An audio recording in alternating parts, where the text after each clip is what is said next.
అశ్విని దత్తన్న నేను విన్నా. ఏది ఇప్పుడు ఏ సీజన్ నడుస్తుందంటే ఉత్తమ గుండా, ఉత్తమ రౌడీలకే అవార్డులు ఇస్తున్నారు.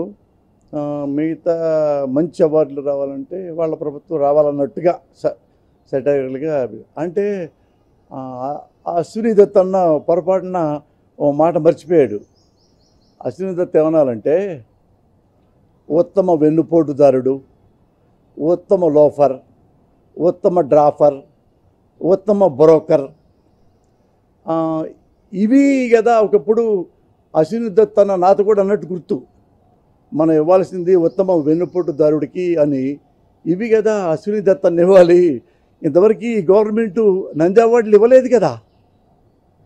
ఇప్పుడు ఈ ప్రభుత్వ పరంగా నంది అవార్డులు ఇచ్చుంటే, ఇది వైఎస్ఆర్ ప్రభుత్వం ముఖ్యమంత్రిగా జగన్మోహన్ రెడ్డి గారు ఇచ్చున్నారనుకో, అప్పుడు కావాలని చెప్పి వాళ్ళ మనుషులకు ఇచ్చుకున్నాడు, ఈ గుండాలకు ఇచ్చుకున్నాడు, రౌడీలకు ఇచ్చుకున్నాడు అని చెప్పొచ్చు అశ్విని దత్ అన్న. దానికేం తప్పులేదు. కానీ కొంచెం మాటలు మర్చిపోయి ఇంకో రకంగా చెప్పాడు, మర్చిపోయి అశ్విని దత్ అన్న. అందుకని అశ్విని దత్ అన్న మీరేం అవార్డులు అంతమంది ఇచ్చారంటే ఉత్తమ వెన్నుపోటుదారుడు, ఉత్తమ డాఫర్, ఉత్తమ లోఫర్, ఉత్తమ గురిగాడు. అంటే ఎన్టీ రామారావుని చెప్పు తీసుకొని కరెక్ట్గా ఎన్టీ రామారావు ముఖం మీద కొట్టాడు కదా, ఇది చంద్రబాబు మనిషి, అతనికి ఇచ్చారు మీరు ఉత్తమ గురికాడు. ఇలాంటివి ఉత్తమ నీచ్ కమేనేగాడు. ఎవరంటే ఎన్టీ రామారావు గారి ఇల్లాలు నందమూరి లక్ష్మీపార్వతి మేడంని ఈ ఈనాడు వాళ్ళు, ఈ రాధాకృష్ణ ఏబిఎన్ వాళ్ళు, ఈ TV5 వాళ్ళు, వీళ్ళు లైవ్లో లక్ష్మీపార్వతి గురించి హీనాతిహీనంగా మాట్లాడారు. అందుకని ఉత్తమ వెధవలు, ఉత్తమ సన్నాసులు అని మీ వాళ్ళే అన్నా, మీ వాళ్ళే సూట్ అవుతారు కరెక్ట్గా. ఇక్కడ మేము మరి ఈ జగన్ గారి దగ్గర ఇట్లాంటి మనుషులు లేకపోయా. ఉత్తమ గురిగాడు, చెప్పుతో కొట్టేవాడు, ఆడవాళ్ళని హీనంగా మాట్లాడేవాళ్ళు, ఆడవాళ్ళను వాడేసుకొని చాలా చాలా పనులు చేయించుకునేవాళ్ళు మీ ప్రభుత్వంలో ఉన్నారన్న. అది మీరు చెప్తే భలే ఉండేదన్న. అలాగే సేమ్ కూడా అశ్విని దత్ అన్న ఏదో అన్నారు, ఎక్కడో గన్నవరంలో ఎక్కడో ₹2 ₹3 ఎకరం పొలాలు కొని ఇతను మన చంద్రబాబు గారు ముఖ్యమంత్రి అవగానే ఆ పొలాలు గవర్నమెంట్ తీసుకొని ఏది దీనికి ఎయిర్పోర్ట్కి ఇక్కడ సెంట్రల్లో ఇచ్చాడంట. 100 కోట్లు, 200 కోట్లు, 300 కోట్లు. అప్పుడు మీరు ఏమివ్వాలంటే ఉత్తమ లఫూట్స్ అని మీరు అట్లాంటి అవార్డులు ఇస్తే బాగుంటుందన్న. ఆలోచించి ఒకసారి, అది బాగుంటుంది కదా. అసలు ఏమన్నా అశ్విని దత్ అన్న, ఎందుకు ఏడుస్తున్నావు నువ్వు? ఏం కర్మ వచ్చింది నీకు చెప్పు. ఏమన్నాడు? జగన్ మీద పడి ఎందుకు ఏడుస్తున్నారు? అతను ఏం చేశాడు చెప్పండి? అతను చంద్రబాబు నాయుడు లాగా వెన్నుపోటు పొడిచాడా? ఆడవాళ్ళని అడ్డం పెట్టుకొని పైకి పాకుతున్నాడా? ఒక్కటే జగన్మోహన్ రెడ్డి గారు ఈ తప్పు చేశాడు, ఈ రౌడీయిజం చేశాడు, ఈ మోసం చేశాడు, ఈ కులాన్ని అణగదొక్కుతున్నాడు, ఈ మతాన్ని అణగదొక్కుతున్నాడు. ఒక్కటి చెప్పన్నా, నేనే మీ ఆఫీస్కి వచ్చి నీ చెప్పు దెబ్బ నేను తింటా. ఎందుకు ఏడుస్తున్నావు? ఎప్పుడు నుంచో బతుకుతున్నావు. నీలో ఏమన్నా ఎథిక్స్ ఉంటే లేదు. ఏ రోజు రామారావుని చెప్పుతో కొట్టారో హోటల్ దగ్గర, నువ్వు రామారావు అభిమానం చెప్తున్నావే, ఒక్క కట్టు నీళ్లు పెట్టావా? పబ్లిక్లో తిట్టావా? రామారావుని చెప్పుతో కొడతారా ఎదవల్లారా అని తిట్టుంటే నువ్వు మనిషివి. రామారావుని వెన్నుపోటు పొడిచారు, పార్టీ లాక్కున్నారే, వాళ్ళ గురించి ఒక్క కామెంట్ చేయలేదు నువ్వు. ఆ కామెంట్ వేస్తుంటే ఆ రోజు నువ్వు మనిషిగా బతుకునేవాడివి. రామారావుకు విలువలు లేవు అని చంద్రబాబు అన్నప్పుడు నీ జీలో దమ్ముంటే, ఎవడ్రా రామారావుకు విలువలు లేవు, రామారావుకి విలువలు ఉన్నాయి అని ఉంటే నీ కాళ్ళకి దండం పెట్టేవాడిని. మనకే అవసరం ఉందో వాళ్ళు నీకు గొప్ప గొప్పవాళ్ళు మాట్లాడుకో, వాటేసుకో. కాళ్ళ పెట్టు. నాకు చంద్రబాబుది నాకు మాకే అభ్యంతరం లేదు, తప్పే లేదు. కానీ అకారణంగా ఇప్పుడు సీజన్ నడుస్తుంది, ఉత్తమ గుండా, నువ్వు సెటైర్లు, నీ డ్రామాలు, నీ 50-50 రెమ్యునరేషన్లు అన్నీ తెలుసన్నా నాకు. నేను 37 ఏళ్ళ నుంచి ఉన్నా. నీ బతికేంటో నాకు తెలుసు, నా బతికేంటో నీకు తెలుసు. అందుకని చీప్గా మాట్లాడకు. ఒక ప్రభుత్వాన్ని గురించి తెలియదు అనుకున్నావా? నీ సెటైర్లు ఏంటో, ఉత్తమ గుండా. నీకు బుద్ధి ఉందా? ఎవడన్నా తెలుగు సినిమా పరిశ్రమలో ఉత్తమ గుండాను అవార్డు ఎప్పుడు ఇచ్చాడా? ఎవడన్నా ఇచ్చాడా చెప్పు. జగన్బాబుని అనలేదు, ఎవడన్నావు? ఉత్తమ గుండా, ఉత్తమ రౌడీ అవార్డులు ఇస్తారా సినిమాకి? అంటే చతురులు, ఈ చీప్ టాక్టిక్స్ నీకేనా తెలుసు? ఎందుకు ఇన్నేళ్ళు ముడ్డి కింద వచ్చినాయి? నీ బతుకునేటి తెలుసు కదా, మనందరికీ తెలుసు నీ బతుకు, నా బతుకు తెలుసు. కాబట్టి ఇకనైనా కొంచెమన్నా నీతితో బతుకు, కొంచెమన్నా నీతితో బతుకు.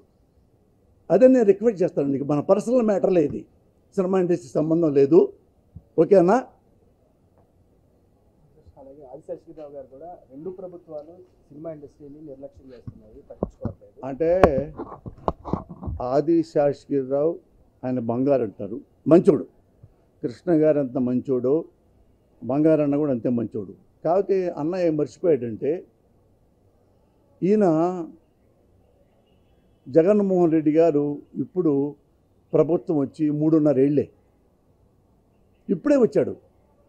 ఇప్పుడే వచ్చి పాత గవర్నమెంట్తో పోల్చి అట్లా చేయటం మంచిది కాదు బంగారన్న. ఎందుకంటే వైఎస్ఆర్ పార్టీ అధికారంలో వచ్చి రాకముందే 2 ఏళ్ల పాటు కరోనా వచ్చింది. ప్రజలు అల్లాడిపోయారు. భారతదేశం కాదు, ప్రపంచం మొత్తం వేలాది మంది, లక్షలాది మంది చచ్చిపోయారు. అట్లానే ఆంధ్రదేశంలో కూడా వచ్చింది. ఏది ముందు ప్రయారిటీ కావాలి అన్న నువ్వే తెలుసుకో. జగన్మోహన్ రెడ్డి గారు ముందు ప్రజల ప్రాణాలు కాపాడాలి, ఈ కరోనాను పక్కన తొయ్యాలి. ఆ తర్వాతే అభివృద్ధి అయినా మరొకటైనా సమాజమైనా.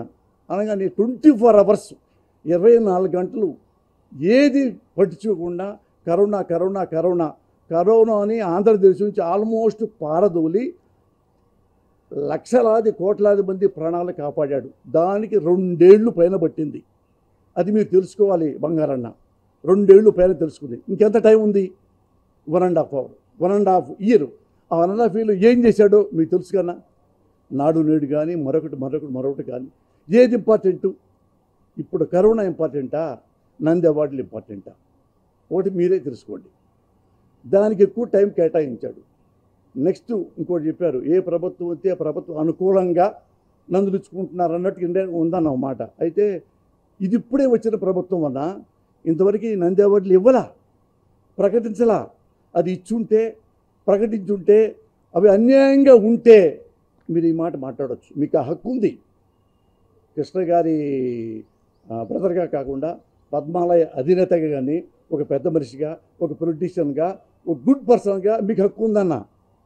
ఎందుకంటే ఇంతవరకు మేము ఇవ్వాలా. ఎందుకు ఇవ్వలేదంటే కరోనా కంటే చాలా ముఖ్యం, చాలా ప్రాణం నందిగాదిగా అన్న.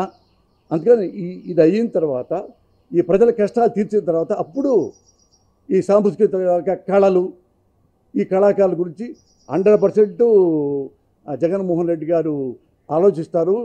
ఒక్క నంది కూడా రాంగ్ రూట్లో వెళ్ళనివ్వడు.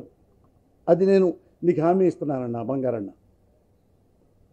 అలాగే ఇటీవల రజనీకాంత్ గారు ఎన్టీఆర్ గారు చేసి కానీ లేదా చంద్రబాబు గారు చేసి కానీ రజనీకాంత్ గారు వచ్చి చంద్రబాబు గారిని పొగిడారు. రజనీకాంత్ గారు వచ్చి ఎన్టీ రామారావుని పొగిడారు. తప్పేం లేదు. రజనీకాంత్ గారు చంద్రబాబు గారిని ఎన్నిసార్లు పొగిడినా, వీరుడు ధీరుడు శూరాతి శూరుడు వీర ధీర శూర అని పాట ఉందే రామ్ చరణ్ తేజ, అట్టా చంద్రబాబుని పొగిడినా తప్పు లేదు, మాకు ఇసుమంతైనా నష్టం లేదు.